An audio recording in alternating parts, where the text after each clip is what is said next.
Hello mindfulness friends, welcome to this video. আজকের এই ভিডিওটা একটা ভীষণ প্রয়োজনীয় ভিডিও হতে চলেছে, কারণ এই ভিডিওতে আমি এমন এক টপিক নিয়ে আলোচনা করব যেটার প্রয়োজন প্রচুর মানুষের আছে। সেটা কি? সেটা হচ্ছে রাগ। রাগ এমনই এক ইমোশন, বলা যায় ন্যাচারাল ইমোশন, যেটা কম বেশি প্রত্যেকের মধ্যেই আছে। কিন্তু কিছু কিছু লোক খুব সুন্দরভাবে একে কন্ট্রোল করতে পারে, একে কন্ট্রোল করে চলে।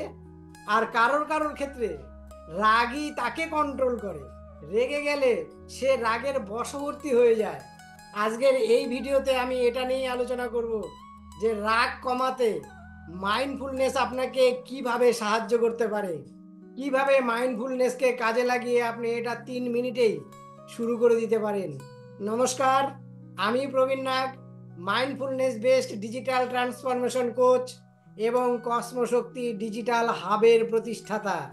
আচ্ছা, আপনার কি কখনো এমন হয়েছে যে রেগে গিয়ে কাউকে এমন কিছু কথা বলে ফেললেন আর তার জন্য আপনাকে সারা জীবন পস্তাতে হয়েছে? বা ধরুন অফিসে, বাড়িতে, রাস্তায় কারোর কোনো একটা কথা, কোনো একটা আচরণ বা কোনো একটা কাজে আপনার মাথা গরম হয়ে গেছে, অথচ আপনি নিজেই অবাক হচ্ছেন যে আপনার মাথা কি করে এত গরম হলো, কি করে আপনি এত রেগে গেলেন। আজকের এই ভিডিও থেকে আমি আপনাকে সেই উপায় দেখাবো যা মাত্র 3 মিনিটে আপনার রাগ কমাতে সাহায্য করবে। না, এটা কোনো ধ্যান নয়, এটা কঠিন কিছুও নয়। আজকে আমি যা বলতে চলেছি সেগুলো মাইন্ডফুলনেসের সবচেয়ে সহজ অনুশীলন। তাহলে চলুন শুরু করে দেই। তার আগে একটু জেনে নেই আমাদের আজকের পয়েন্টগুলো কি কি আছে এই ভিডিওতে, যেগুলো আমরা কভার করতে চলেছি। তাহলে আজকে আমাদের টপিক রাগ কমাতে মাইন্ডফুলনেস 3 মিনিটেই কিভাবে কাজ শুরু হবে। আর এটাই আমরা ব্যাখ্যা করব 7টা পয়েন্টের মাধ্যমে। যার প্রথম পয়েন্ট হচ্ছে রাগ কেন হয়। আমরা সবাই জানি রাগ কেন হয়, কারণ আমরা সবাই রাগ করি তো, আমাদের সবার রাগ হয় তো, কিন্তু তবুও আমরা একটু আলোচনা করে নেব। নাম্বার 2, রাগ কিভাবে আমাদের ক্ষতি করে জানবো এই নিয়ে। আর নাম্বার 3, আমরা এটা বোঝার চেষ্টা করব যে মাইন্ডফুলনেস কেন রাগের উপরে কাজ করে। আর 4 নম্বরে আমরা জানবো 3 মিনিটে রাগ কমানোর মাইন্ডফুলনেস টেকনিকগুলি নিয়ে। আর 5 নম্বরে আমি আপনাদের সামনে 3টি বাস্তব উদাহরণ রাখবো। 6 নম্বরে বলবো কিছু ভুল ধারণা যেটা ভেঙে ফেলা উচিত। আর 7 নম্বরে থাকছে কিছু গুরুত্বপূর্ণ কথা। তাই ভিডিওটা কোনো রকম ভাবে স্কিপ না করে একদম শেষ পর্যন্ত দেখুন, কারণ শেষে আমি আপনাদের সাথে কিছু গুরুত্বপূর্ণ কথা আলোচনা করতে চলেছি। তাহলে চলুন শুরু করি আমাদের আজকের প্রথম পয়েন্ট, অর্থাৎ রাগ কেন হয় এ নিয়ে। যদিও আমরা কম বেশি সবাই জানি যে রাগ আমাদের কেন হয়, তাও আমি এখানে রাগের প্রধান কিছু কারণ বলবো।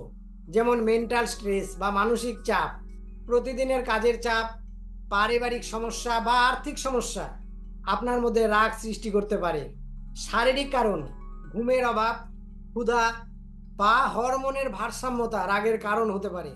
নেক্সট, হুমকি বা বিপদ, কোনো ব্যক্তি বা কোনো পরিস্থিতি যদি আপনার কাছে হুমকি বলে মনে হয় তাহলে সেটা রাগের কারণ হতে পারে।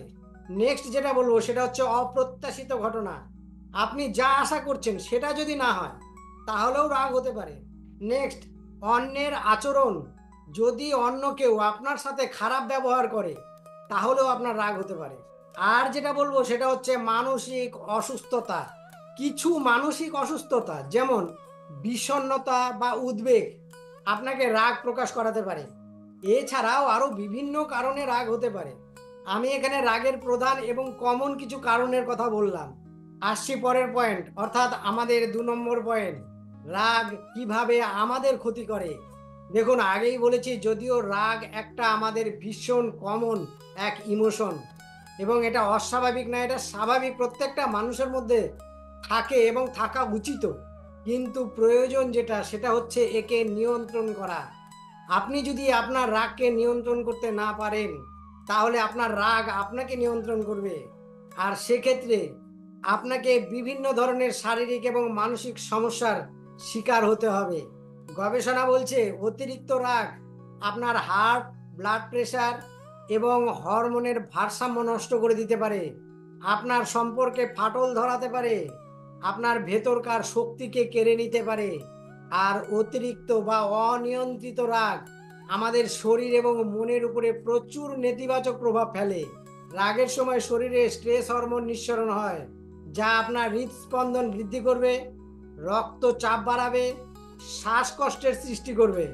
এছাড়াও আর যেটা হয়, রাগ আপনার মস্তিষ্কের কিছু অংশেরও পরিবর্তন ঘটায়, যা আপনাকে প্রোডাক্টিভ চিন্তা ভাবনা করতে বা কোনো সিদ্ধান্ত নিতে সমস্যার সৃষ্টি করতে পারে। আমি কিছু শারীরিক এবং মানসিক সমস্যার কথা বলছি, যা রাগের প্রভাবে আমাদের মধ্যে তৈরি হতে পারে। যেমন হৃদরোগের ঝুঁকি। রাগ আমাদের মধ্যে হৃদরোগ, হার্ট অ্যাটাক এবং স্ট্রোকের ঝুঁকি বাড়ায়। রক্তচাপ বৃদ্ধি। রাগ বা মেন্টাল স্ট্রেস আপনার রক্তচাপ বৃদ্ধি করতে পারে। হজমের সমস্যা। রাগ আপনার হজম প্রক্রিয়াকে ব্যাহত করে, যার ফলে এই পেটের সমস্যা তৈরি হতে পারে। শ্বাসকষ্ট। খেয়াল করলে দেখবেন রাগের সময় আপনার শ্বাস প্রশ্বাস খুব দ্রুত বইতে শুরু করে, যার ফলে আপনার মধ্যে শ্বাসকষ্টের সমস্যা দেখা দিতে পারে। মাথা ব্যথা। রাগ মাথা ব্যথারও কারণ হতে পারে। শারীরিক শক্তি কমে যাওয়া। রাগ আপনার শরীরের শক্তি কমিয়ে দিতে পারে। পেশি সংকুচিত হওয়া।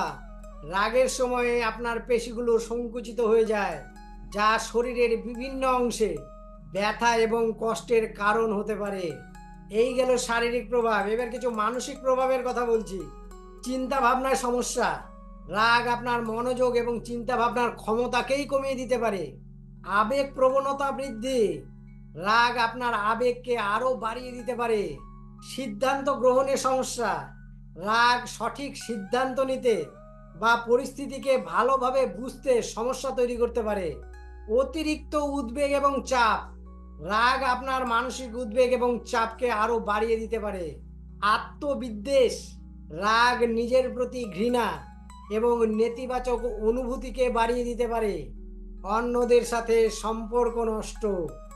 অনিয়ন্ত্রিত রাগ অন্যদের সাথে আপনার সম্পর্ক নষ্ট করে দিতে পারে। কাজেই হতে পারে রাগ একটা স্বাভাবিক ইমোশন, কিন্তু একে নিয়ন্ত্রণে রাখাটা ভীষণ গুরুত্বপূর্ণ।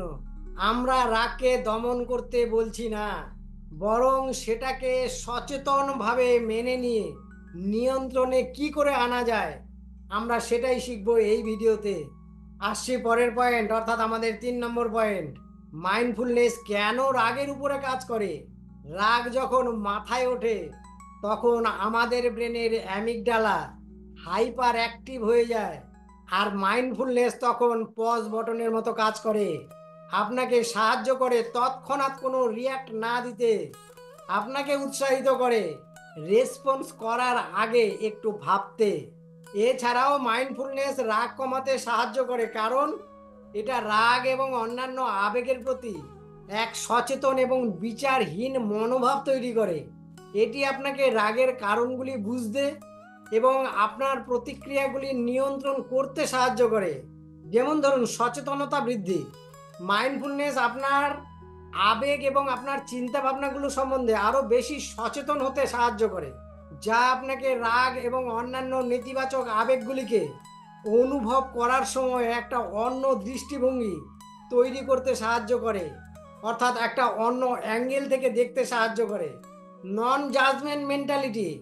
মাইন্ডফুলনেস আপনাকে আপনার আবেগগুলিকে বিচার না করে সেইভাবে গ্রহণ করতে শেখায়, যা আপনার মধ্যে রাগ এবং হতাশার অনুভূতি কম করতে সাহায্য করে। শারীরিক প্রতিক্রিয়া নিয়ন্ত্রণ। মাইন্ডফুলনেস শ্বাস প্রশ্বাস এবং অন্যান্য শারীরিক পদ্ধতির মাধ্যমে আপনাকে শান্ত করতে সাহায্য করে, যা রাগ এবং উদ্বেগের সময় তৈরি হওয়া শারীরিক প্রতিক্রিয়াগুলিকে কমাতে সাহায্য করে। দৃষ্টিভঙ্গি পরিবর্তন। মাইন্ডফুলনেস আপনাকে আপনার আবেগ এবং চিন্তা ভাবনাগুলির প্রতি অন্য দৃষ্টিভঙ্গি তৈরি করতে সাহায্য করে, যা আপনাকে রাগ এবং অন্যান্য আবেগগুলিকে আরো গঠনমূলকভাবে মোকাবিলা করতে সাহায্য করে। এছাড়াও মাইন্ডফুলনেস আপনাকে রাগ এবং অন্যান্য আবেগগুলির মধ্যে এক সংযোগ স্থাপন করতে সাহায্য করে, যা আপনাকে বুঝতে সাহায্য করে যে রাগ প্রায় অন্যান্য কোনো গভীর অনুভূতি বা আবেগের প্রকাশ। এইভাবেই মাইন্ডফুলনেস রাগ মোকাবিলা করার এক শক্তিশালী হাতিয়ার, যা আপনাকে আপনার আবেগ এবং চিন্তাগুলির উপরে এক নিয়ন্ত্রণ আনতে সাহায্য করে আর আপনাকে এক শান্তিপূর্ণ জীবনের দিকে এগিয়ে যেতে সাহায্য করে। আজকের এই ভিডিওতেই আমি বলবো কিভাবে শুধু 3 মিনিটের প্র্যাকটিসেই আপনার শরীর এবং মন শান্ত হতে শুরু করে। এবারে আসছি পরের পয়েন্ট, অর্থাৎ পয়েন্ট নাম্বার 4, 3 মিনিটে রাগ কমানোর মাইন্ডফুলনেস প্র্যাকটিস। এখানে আমি 3টে টেকনিকের কথা বলবো। Technique number 1, stop practice. Stop অর্থাৎ STOP, এস ফর স্টপ অর্থাৎ একটু থামুন। এই মুহূর্তে যা কিছু চলছে সব কিছুকে জাস্ট থামিয়ে দিন। এস এর পরে T, T for take a deep breath, একটা গভীর শ্বাস নিন। STO, ও ফর অবজার্ভ, আপনার ভিতরের যা কিছু অনুভূতি, যা কিছু অনুভব করছেন আপনি সেগুলোকে লক্ষ্য করুন। আর পি ফর প্রসিড, এবারে শান্ত হয়ে সামনের দিকে এগিয়ে যান। এটা অফিসে, রাস্তায়, বাসে, বাড়িতে, যে কোনো সময় 1 মিনিটে এটা করা যায়।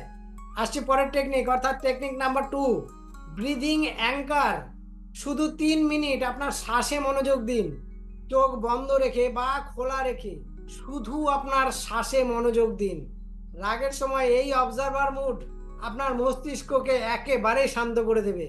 Technique number 3, body scan light. 1-2 মিনিটে ফিজিক্যাল টেনশন রিলিজ করুন। কিভাবে? জাস্ট মাথা থেকে পায়ের পাতা পর্যন্ত ধীরে ধীরে আপনার পুরো দেহটাকে অনুভব করুন। রাগের সময় আপনার শরীরে কোথায় কোথায় টান ধরছে সেটা খেয়াল করুন। এবারে ওই অংশগুলিতে আপনার শ্বাস পাঠানোর চেষ্টা করুন এবং সেই টেনশনগুলোকে রিলিজ করার চেষ্টা করুন। জাস্ট করে দেখুন, ম্যাজিকের মতো কাজ হবে। আসছি পরের পয়েন্ট, অর্থাৎ আমাদের 5 নম্বর পয়েন্ট, 3টি বাস্তব অভিজ্ঞতা বা বাস্তব উদাহরণ আপনাদের সামনে তুলে ধরছি।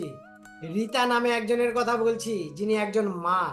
তার সন্তান এত দুষ্টুমি করত যে তিনি তার সন্তানের উপরে সবসময় রেগে যেতেন। আর এই স্টপ টেকনিক দিনে 5 বার করে করতেন, যার ফলে এখন তিনি নিজেকে পুরোপুরিভাবে সামলে নিয়েছেন। এবারে বলছি রাজীবের কথা, যিনি কর্পোরেট অফিসে কাজ করেন আর সেখানে রেগে গিয়ে প্রায় কলিগদের সঙ্গে নানান রকম দ্বন্দ্বে জড়িয়ে পড়তেন। তিনি সেখানে শুরু করেন মাত্র 3 মিনিটের ব্রিদিং ব্রেক, আর এটাই তার জীবন পুরোপুরিভাবে বদলে দিয়েছে। এখন কলিগদের সঙ্গে তার এক সুসম্পর্ক। এবারে 3 নম্বরে বলছি আমার নিজের কথা। সেই সময়ের কথা বলছি যখন আমি মাইন্ডফুলনেসের নামও জানতাম না। আমি ভীষণ রাগী ছিলাম, মানে যাকে বদ মেজাজি বলা হয়।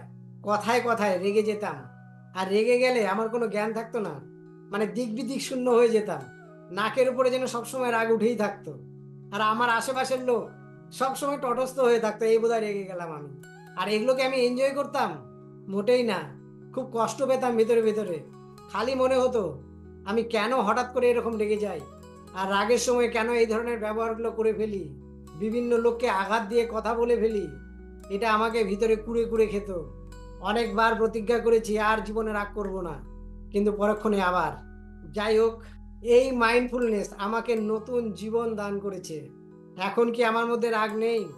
আছে, কিন্তু আমি এগুলোকে অন্যভাবে দেখতে শুরু করেছি, অন্যভাবে এগুলোকে ট্রিট করতে শুরু করেছি। সেটা নিয়ে বলবো পরের পয়েন্টে। কাজেই আপনাদের কাছে আমার অনুরোধ, মাইন্ডফুলনেসকে আপনার সঙ্গী করে নিন, শুধু রাগ বা বিভিন্ন ইমোশনগুলোকে কন্ট্রোল করার জন্য নয়, আপনার জীবনটাকে আমূল বদলে দেওয়ার জন্য। আজ আমি কখনো কখনো যখন ভাবতে বসি যে মাইন্ডফুলনেস কি করতে পারে না, সত্যি কথা বলতে কি আমি কোনো উত্তরই খুঁজে পাই না। কারণ মাইন্ডফুলনেস সব কিছু করতে পারে, সব কিছু, আপনি জীবনে যা চান সব কিছু। আসছে পরের পয়েন্ট, অর্থাৎ আমাদের পয়েন্ট নাম্বার 6, কিছু ভুল ধারণা ভাঙা। আমি আপনাদের সবাইকে রিকোয়েস্ট করব, আমাদের মধ্যে কিছু ভুল ধারণা আছে, যার মধ্যে 3টে আপনি এখন থেকে এই মুহূর্ত থেকে ভেঙে ফেলুন, ভুলে যান সেগুলো। নাম্বার 1, আমি রাগী মানুষ, আমার দ্বারা হবে না। ভুলে যান, এই কথাটাই মুছে ফেলুন আপনার জীবন থেকে। নাম্বার 2, রাগ কমাতে সময় লাগে। ভেঙে ফেলুন এই ভুল ধারণাও, এটা কোনোভাবেই সত্যি নয়। পরের পয়েন্টে এটা নিয়েও আলোচনা করব। আর নাম্বার 3, মাইন্ডফুলনেস মানেই ধ্যান করে বসে থাকা, এটাও একটা ভুল ধারণা। যদি আপনার মধ্যে এই ধারণা থেকে থাকে তবে এখনই ডিলিট করে দিন, কারণ সচেতনভাবে একটা নিঃশ্বাসই যদি আপনি নেন তাহলে সেটাই আপনার মাইন্ডফুল প্র্যাকটিস, তাহলেই আপনি মাইন্ডফুল। এবারে আসছি পয়েন্ট নাম্বার 7, কিছু গুরুত্বপূর্ণ কথা। যেটা বলেছিলাম ভিডিওর শেষে কিছু গুরুত্বপূর্ণ কথা নিয়ে আলোচনা করব। আগেই বলেছি যে আমি ভীষণ রাগী মানুষ ছিলাম, আর আজ যখন পিছন ফিরে দেখি আমি নিজেই অবাক হয়ে যাই। আজকের এই জার্নিতে বা এই পরিবর্তনের পথে আমি যে অভিজ্ঞতা লাভ করেছি বা আমার মধ্যে যে অনুভূতি তৈরি হয়েছে তার থেকেই, অর্থাৎ আমার অভিজ্ঞতা থেকেই আপনাদের কিছু কথা বলবো। যে 3টে টেকনিক আপনাদের সাথে শেয়ার করলাম সেটা তো আপনার রাগ কমাতে ভীষণভাবে সাহায্য করবেই। সেই সাথে এখন আমি যে কথাগুলো বলবো এগুলো যদি আপনি আপনার মনে গেঁথে নিতে পারেন তাহলে আশা করি আপনি আপনার রাগকে আরো সুন্দরভাবে কন্ট্রোল করতে পারবেন। প্রথমে যেটা বলবো সেটা হচ্ছে রাগ কেন হয় এটা নিয়ে অলরেডি এই ভিডিওতে আলোচনা করলাম, কিন্তু আমার ক্ষেত্রে যেটা হতো সেটা হচ্ছে আমি জ্ঞানত কোনো অন্যায় কখনোই করিনি জীবনে। তার ফলে কোনো অন্যায় দেখলেই আমার মাথা হঠাৎ করে গরম হয়ে যেত। তারপরে যখন দেখতাম যে সে তার সপক্ষে সাফাই গাইছে তখন আর নিজেকে ধরে রাখতে পারতাম না। কিন্তু আজকে আমি যেটা উপলব্ধি করি সেটা হচ্ছে এই ন্যায় অন্যায়, ভুল ঠিক, উচিত অনুচিত খুব ভালোভাবে চিন্তা করে দেখবেন তো এগুলো কি আপেক্ষিক নয়?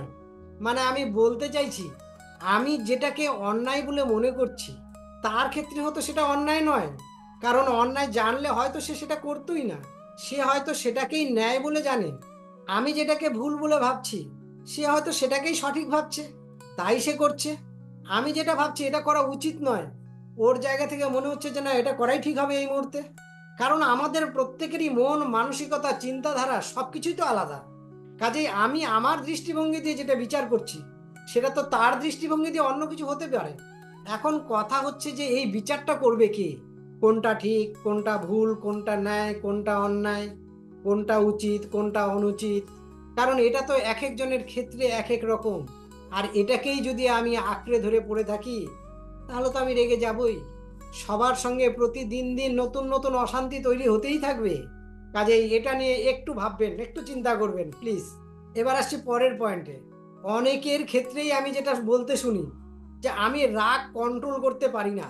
যদিও রাগ কন্ট্রোল করার টেকনিক আমি এখানে বললাম, কিন্তু আপনি খুব ডিপলি একটু চিন্তা করে দেখবেন তো যে আপনি সত্যি কি রাগ কন্ট্রোল করতে পারেন না, বরং আপনি অনেক বেশি রাগ কন্ট্রোল করতে পারেন। কিভাবে? আপনি কোথায় রাগ দেখান, আপনি কখন রাগ দেখান, ভালো করে চিন্তা করে দেখুন। আপনি সেই সব জায়গাতে আপনার রাগ প্রকাশ করেন যেখান থেকে আপনার ক্ষতি হওয়ার সম্ভাবনা কম, যেখানে আপনাকে এই রাগ প্রকাশের জন্য কোনো বড় মূল্য দিতে হবে না, আপনি সেই সব জায়গায় রাগ প্রকাশ করেন। কি তাই তো? যেমন ধরুন আমরা রাগ প্রকাশ করি আমাদের সন্তানের উপরে, আমাদের ফ্যামিলির লোকেদের উপরে, কিন্তু আমরা রাগ কখনোই তার উপরে প্রকাশ করি না বা তাকে রাগ দেখাতে যাই না যারা আমার থেকে বলবান, আমার থেকে বীর্যবান, আমার থেকে ক্ষমতাশালী। যেমন ধরুন আমার বস, তিনি যত অন্যায়ভাবেই আমাকে ঝাড়ুক, তিনি যত ভুলই করুক না কেন, আমি জানি এখানে আমার রাগ দেখালে বিপদ আছে, আমি সেখানে নিজের রাগকে কন্ট্রোল করি। করি তো? কোনো প্রভাবশালী এক লোক যার প্রচুর ক্ষমতা, সে হঠাৎ একদিন আপনাকে রাস্তায় দাঁড় করিয়ে অপমান করলো, আপনি তার যোগ্য জবাব দিয়ে আসতে পারবেন তো? তার গালে একটা চর বা তার মুখে একটা দাম করে ঘুষি বা তাকে যা তা ভাষায় অপমান করা আপনি করলেও তার আগে ভাববেন একটু যে আমি কার সঙ্গে করতে যাচ্ছি। চেষ্টা করবেন আপনার রাগটাকে সেখানে কন্ট্রোল করার। কাজেই আমরা রাগ কন্ট্রোল করতে পারি না, আমাদের মধ্যে এই ধারণাটাই ঠিক না। আমরা সবাই রাগকে ভীষণভাবে দারুণভাবে কন্ট্রোল করতে পারি। যেখানে রাগ দেখানোর সেখানে ঠিক দেখাই, যেখানে রাগ দেখালে আমার ক্ষতি হতে পারে সেই সব জায়গায় আমরা নিজেদের রাগকে কন্ট্রোল করে রাখি। কাজেই আমার রাগকে আমি কন্ট্রোল করতে পারি না ধারণাটা ঠিক নয়, তাই তো? আমার সাথে একমত? এবার আসছি পরের কথায়। কথায় বলা হয় যে আমি যে অ্যাক্টিভিটিটা করলাম বা আমার মুখ থেকে যে কথাটা বেরিয়ে গেল সেটা একটা তীরের মতো, একবার হাত থেকে বেরিয়ে গেলে আর ফিরিয়ে আনা সম্ভব না। কাজেই যে যে সিচুয়েশনে, যে যে পরিস্থিতিতে আমরা রাগ প্রকাশ করি, সেই পরিস্থিতি একদিন কেটে যাবে, সেই সিচুয়েশনটা একদিন মানুষে ভুলে যাবে। কিন্তু ওই সময় আমি যে রিয়াকশনটা দেখালাম, সেটা মানুষের মনে গেঁথে থাকে। আমি আমার অভিজ্ঞতা থেকে এটা দেখেছি। পরিস্থিতি একরকম থাকে না, পরিস্থিতি বদলে যায়। সময়ের পলিমাটি সব কিছু একদিন ঢেকে দেয়, কিন্তু ঢাকতে পারে না সেই রিয়াকশনটা। আমি সেই সময় যেটা দেখিয়েছিলাম, বা সেই কথাগুলো যেগুলো সেই সময় তাকে তীরের মতো বিঁধেছিল, এখনো হয়তো সেগুলো তার কাছে দগদগে ঘা হয়ে আছে। কাজেই কোনো প্রতিক্রিয়া দেওয়ার আগে জাস্ট একটু থামুন, একটু ভাবুন, হয়তো আমার কাছের লোকটাকেই আমি এক তীব্র আঘাত করে ফেলছি। আর শেষে যেটা বলবো, সবচেয়ে বড় অস্ত্র আমি যেটা মনে করি, সেটা হচ্ছে সেখান থেকে সরে যান। দেখবেন খানিকক্ষণের মধ্যে আপনার রাগ গলে জল হয়ে গেছে।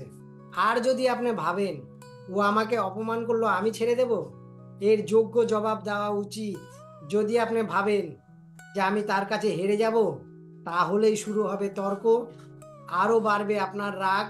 আর আলটিমেটলি কি হবে, আপনার শরীরে এবং মনে আননেসেসারি প্রচুর টেনশন জমা হবে।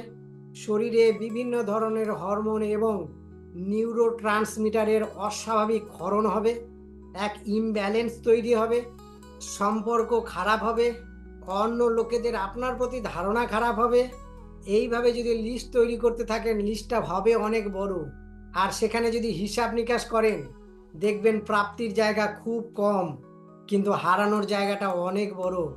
কি হবে এখানে জিতে, কোন অস্কারটা আমি লাভ করব? কাজেই সবচেয়ে সোজা রাস্তা, ইগনোর করুন, সরে আসুন সেখান থেকে। ঠিক আছে? তাহলে এখন যা কিছু বললাম, এই সব কিছু আমার অভিজ্ঞতা থেকে, আমার ফিলিংস থেকে, এই জার্নিতে আমি যা কিছু শিখেছি তার থেকে। কাজে আজ থেকেই চেষ্টা করুন, রাগ হলেই জাস্ট পজ নিন, নিঃশ্বাস নিন, আর দেখুন কি হয়। প্রতিদিন 3 মিনিট করে, সহজ কোনো পরিবেশে, আর নিয়মিত না হলেও প্রয়োজনের সময়ও যদি করেন তাও যথেষ্ট। তবে চেষ্টা করবেন নিয়মিত করার, যা আপনার জীবনে এক পার্মানেন্টলি সলিউশন এনে দিতে পারে। এই টেকনিকটাকে কাজে লাগান আর কমেন্টে লিখুন যেটা আপনার কতটা কাজে লাগছে। আর আপনার বন্ধু বা পরিবারের কারোর যদি এই রাগের ব্যাপার থাকে, যিনি কথায় কথায় রেগে যান, তার সঙ্গে এই ভিডিওটা শেয়ার করুন। কারণ প্রতিক্রিয়া নয়, প্রতিচিন্তাই জীবন বদলায়। আর রাগ কমানো কোনো দুর্লভ সাধনা নয়।